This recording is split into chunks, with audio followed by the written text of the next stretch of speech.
कृष्ण जन्माष्टमी पर नवी मुंबई नेरुल में 3 दिवसीय कार्यक्रम आयोजित किया गया है। गोवर्धन श्री तीर्थ आश्रम के उपाध्यक्ष श्री भक्ति किंकर दामोदर गोस्वामी महाराज श्री कृष्ण कथा का पाठ करेंगे, जिसमें मुंबई, पंजाब और पुणे समेत दूर दराज से हजारों की संख्या से श्रद्धालु ने भाग लिया है। नेरुल ईस्ट सेक्टर 9 स्थित अहिल्याबाई होलकर सभा भवन सिडको हॉल में 6 सितंबर से 8 सितंबर तक दामोदर गोस्वामी महाराज अपनी मधुर वाणी से श्री कृष्ण कथा का पाठ करेंगे। संगीत का कार्यक्रम भी रखा गया है। धार्मिक कार्यक्रम में श्री कृष्ण कथा पाठ के बाद प्रतिदिन श्रद्धालुओं के लिए महाप्रसाद की भी व्यवस्था की गई है। आयोजक विजय पठानिया और प्रीति पठानिया जी ने कहा कि गत 20 वर्षों से चली आ रही है इस धार्मिक कार्यक्रम में श्री कृष्ण कथा पाठ व महाप्रसाद सभी भक्तों के लिए किया गया है और इसका लाभ सभी भक्तजन अवश्य उठाइए। सबसे पहले तो सभी को हरे कृष्णा और श्री गुरु महाराज जी की जय। तो हर साल की तरह इस साल भी जन्माष्टमी महोत्सव हम बड़े ही धूमधाम से मना रहे हैं और यही उत्साह हर साल रहता है कि ज्यादा से ज्यादा लोग इस महोत्सव में जुड़े और जितने ज्यादा लोग हो सके आपके थ्रू, किसके थ्रू, जैसे कल भी प्रोग्राम है, परसों भी है, वो आ सकते हैं तो आए। आज का दिन अधिवास दिवस है जिसमें ठाकुर जी का निमंत्रण होता है। कल का दिन प्राकट उत्सव होगा और परसों होगा नंद उत्सव। तो ये तीनों ही दिन हम पूरा साल इंतजार करते हैं कि कब ये दिन आए और हम इस तरह महोत्सव को सेलिब्रेट करें। ये जन्माष्टमी मनाना it's not a festival, it is an emotion. ये हमारे भाव है, ये हमारी जो दिल की जो इच्छाएं हम ठाकुर जी के साथ वो करते हैं। तो ये हमारी संस्कृति है एक्चुअली, और हम लोग को अपने बच्चों को ये दिखाना चाहिए कि ठाकुर जी क्या है। हम लोग अपने बच्चों को कभी ये दिखाते नहीं और बाद में हम लोग बोलते हैं कि हमारे बच्चे ये लाइन में चले गए, ये लाइन में। जब आप उनको बचपन से ही चीजों को दिखाएंगे, ये ठाकुर जी है, ये हमारा जन्माष्टमी महोत्सव है, तो उस चीज को आप वैसे ही बच्चों को आगे लेके जा सकते हो। कल तो हमारा 12 बजे ठाकुर जी का प्राकट दिवस अभिषेक होगा। 56 भोग लगेगा और बहुत 56 भोग तो क्या, कम से कम 200 से ऊपर भोग प्रसाद सभी लेकर के आते हैं, बड़े ही प्रेम से अपने घरों से बना करके लाते हैं। और फिर परसों होगा ठाकुर जी का नंद उत्सव, जिसमें हम केक कटिंग करेंगे। सेलिब्रेशन जैसे हमारे बच्चों के होते हैं, इसी तरह ठाकुर जी भी प्रकट होंगे, छोटे से बेबी की तरह हम उन्हें वो करेंगे, सेलिब्रेट करेंगे। यशोदा मैया और नंद बाबा यहाँ पे बच्चों के लिए गिफ्ट बांटेंगे। आज भगवान श्री कृष्ण का जन्माष्टमी महोत्सव है ना। अच्छा है कि बहुत सारे भक्त इस उत्सव के अंदर भाग ले रहे हैं। वास्तविकता में कृष्ण एक सीमित समुदाय के आराध्य देव नहीं है। कृष्ण कौन है? कृष्ण मतलब प्राण है, कृष्ण मतलब जीवन है। तो वास्तविकता में कृष्ण जन्माष्टमी मनाने का अभिप्राय है अपने जीवित रहने का एहसास करना, हाँ, खुद को जीवित रहने का अनुभव करने को हम लोग जो सेलिब्रेट करते हैं। मतलब अगर मैं क्लियरली कहूँ, सेलिब्रेटिंग लाइफ इज़ जन्माष्टमी।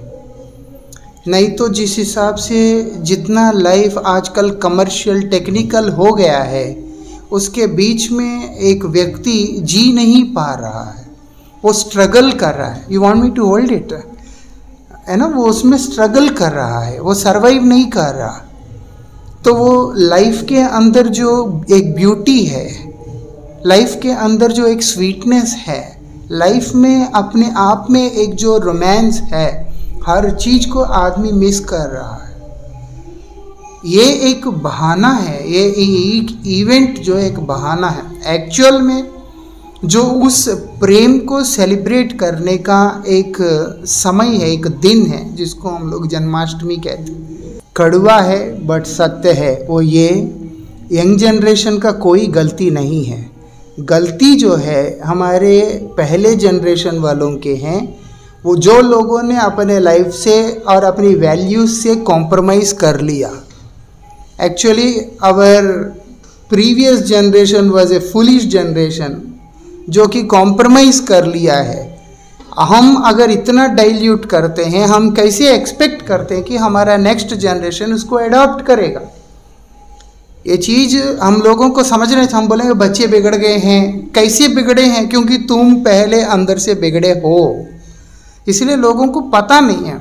अब आप देखो, हम जितनी जनरेशन कितना वर्स्ट हो गया है, फिल्म्स में अश्लीलता दिखाते हैं, उसको वो लोग कहते हैं एक्टिंग है।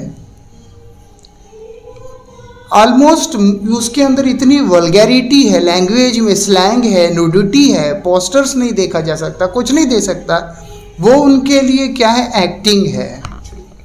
भाई आप क्या प्रमोट कर रहे हो, सोसाइटी को क्या दे रहे हो थ्रू मीडिया? इस्लाम धर्म को फॉलो करने वाला है, उसको उर्दू के ऊपर गर्व है। एक जो बाइबल फॉलो करने वाला है, उसको अपनी लैटिन लैंग्वेज के ऊपर गर्व है।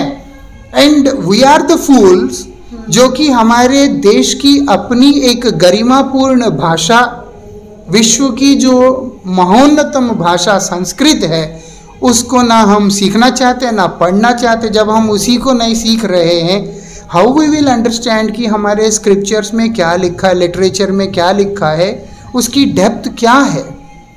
तो बेसिकली ये बात है, मीडिया को क्या करना चाहिए कि वैदिक नॉलेज को प्रमोट करना चाहिए, है ना, वैदिक नॉलेज को प्रमोट करना चाहिए, गीता भागवत वगैरह सब प्रमोट करना चाहिए।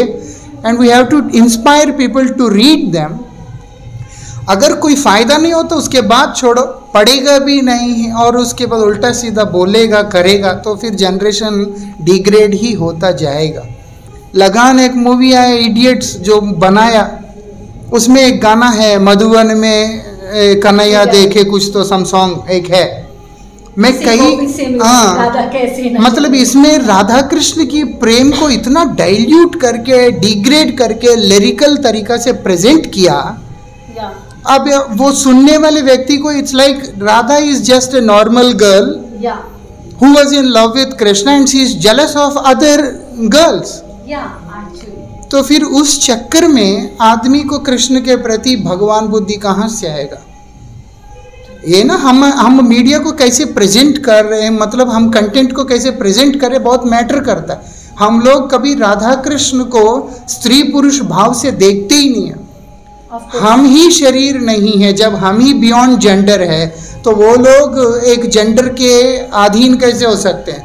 दे आर गॉड, भगवान है, सच्चिदानंद विग्रह है। इस चीज को समझाना चाहिए, वो नहीं करते। और जन्माष्टमी के प्रोग्राम में कल्चरल एक्टिविटीज के नाम पे कई जगह पर इस यूजलेस सॉन्ग को बजाकर लोगों को डांस करते हुए भी देखा गया है। So it's a disaster. तो बेसिकली हम हमारे फ्यूचर जनरेशन्स को ब्लेम ना करें। ये सब एक कच्चे घड़े की तरह, they all are very sweet. छोटा बच्चे का क्या दोष है? दोष है तो हमारे पिछले जनरेशन का एंटरटेनमेंट के नाम पे अपने धर्म के साथ जिन्होंने खिलवाड़ किया। कई लोग हमें आके बोलते बच्चे बात नहीं सुनते, डीएनए तुम्हारा है और तुम्हारा ही बात नहीं सुनता है, तुमने पाला, तुमने बड़ा किया, नहीं सुनता, उसका कहाँ गलती हो गया? धर्म के ऊपर तुम्हारा किया हुआ कुठाराघात जो है, कुल्हाड़ी से जैसे हमने अपने आप को ही काट लिया है, ऐसे ही हमने अपने जड़ों को, अपने धर्म को काट लिया है। आई वुड से लोगों को सुधरना चाहिए। Instead of blaming our current and future generations, we need to change our self. Change खुद के अंदर से लाना पड़ता है, आदतों को सुधारना पड़ता है, व्यसन से अपने आप को दूर रखना पड़ता है, प्रभु को स्मरण करना पड़ता है, तभी एक सुंदर समाज का निर्माण हो सकता है। सनातन धर्म के बारे में नहीं मालूम है, नो प्रॉब्लम। जिसको मालूम है वहाँ जाओ, उनसे स्टडी करो, क्योंकि वो एक वास्ट सब्जेक्ट है। उसको जब हम स्टडी करते हैं देन डेफिनेटली उसकी डेप्थ में जा सकते हैं and we will learn more and more things. आज श्री कृष्ण जन्माष्टमी के उपलक्ष्य में ब्रजेंद्र नंदन श्री कृष्ण हम सबके ऊपर कृपा करें, उनका प्रेम हम सबके ऊपर निरंतर बरसता रहे। हम लोगों के तपती हुई जीवन के अंदर, तड़पते हुए जीवन के अंदर उनका कृपा अमृत की वर्षा बनकर के बरसे और हम लोग सब सुख से, आनंद से अपने जीवन को निकालें। यही मैं कामना करता हूँ, भगवान से प्रार्थना करता हूँ, आप सबको मंगल कामना देता हूँ। भगवान सबकी रक्षा करें। जन्माष्टमी का ये होता है कि भगवान का आविर्भाव तिथि होती है, भगवान प्रकट होते हैं। तो क्या हुआ था कि जब देवकी और वासुदेव जेल में थे और उनको हाथ पैर बेड़ियों में बांधे गए थे और बेड़ियों में बांधे जाने के कारण कोई पूजा पाठ को यज्ञ कर नहीं सके। भगवान कब आते हैं? अष्टमी की रात को, कृष्ण पक्ष में अष्टमी की रात को 12 बजे चंद्र उदय होता है, अरे घोर अंधकार में रात्रि होती है। अष्टमी की रात को आते हैं, कृष्ण पक्ष में आते हैं। तो कहते हैं कि इसका मतलब क्या होता है? हर मनुष्य के जीवन में कभी ना कभी इसको चारा अंधकार दिखाई देता है। हो सकता है कि मेरे हाथ पैर जकड़े हुए हैं, जैसे उनके हाथ पे बेड़ियाँ पड़ी थी, तो वो बेड़ियाँ होने के कारण वो कोई पूजा पाठ यज्ञ नहीं कर सके। भगवान कहते हैं उस अवस्था में भी मैं आने को तैयार हूँ, सिर्फ है कि वो मुझे नाम तो ले सकता है, मुझे पुकार तो सकता है। कहते प्रभु का नाम पर्याप्त है उनको बुलाने के लिए, नाम से ही वो आते हैं। आज जो हमारे कथा की उसका अभिप्राय ये था कि वहाँ यज्ञ कर रहे थे, वो यज्ञ छोड़ के नाम कीर्तन को माध्यम दिया, नाम को सुन के प्रभु आते। तो नाम लोगे तो प्रभु अवश्य आएंगे आपके जीवन में, यही है मुख्य। मैं सबसे आग्रह यही करूँगा कि जो भी हमें देख रहे हैं, जो भी हमें सुन रहे हैं और जो भी समझ पा रहे हैं मैं क्या कह रहा हूँ, वो यहाँ पे आएँ। 3 दिन का प्रोग्राम है, आज, कल और परसों। आज अधिवास था, जन्माष्टमी से पहले जो होता है, आवाहन करते हैं भगवान का। कल जन्माष्टमी है, कल धूमधाम से मनाया जाएगा प्रोग्राम। उसके बाद नंदोत्सव का प्रोग्राम होगा, जिसमें नंद बाबा का जो भंडार है खुल जाता है, सबके लिए 56 भोग लगेंगे, सबको सब कुछ मिलेगा। हाथी घोड़ा पाल की जय कन्हैया लाल की। सो मैं आप सबसे यही कहूँगा कि जो भी आप हमें देख रहे हैं, सुन पा रहे हैं, समझ पा रहे हैं, यहाँ जरूर आएँ, आनंद ले भगवान की भक्ति का। जैसा कि महाराज श्री ने अभी कथा में बोला भी था, श्री भक्ति किंकर दामोदर महाराज जी ने, कि जो बच्चे अगर नहीं लगते हैं उसमें बच्चों का दोष कम है।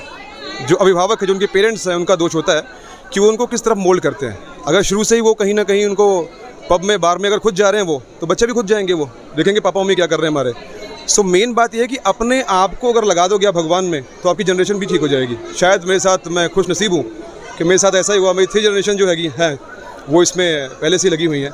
सो मेरे लिए कोई इतना वो नहीं था, लेकिन हाँ, अभी इस टाइम में बाहर काम करते हुए, औरों के साथ रहते हुए, इस चीज़ को अभी तक अच्छे से करना टास्क, और बिल्कुल टास्क सही रहे। जब आप सच्चे मन से करते हो तो भगवान सब कुछ अपने आप करा देते हैं। आजची उद्योगनगरी न्यूजला सबस्क्राईब, बेल आयकॉनला प्रेस करा, लाईक, कमेंट आणि शेअर करा।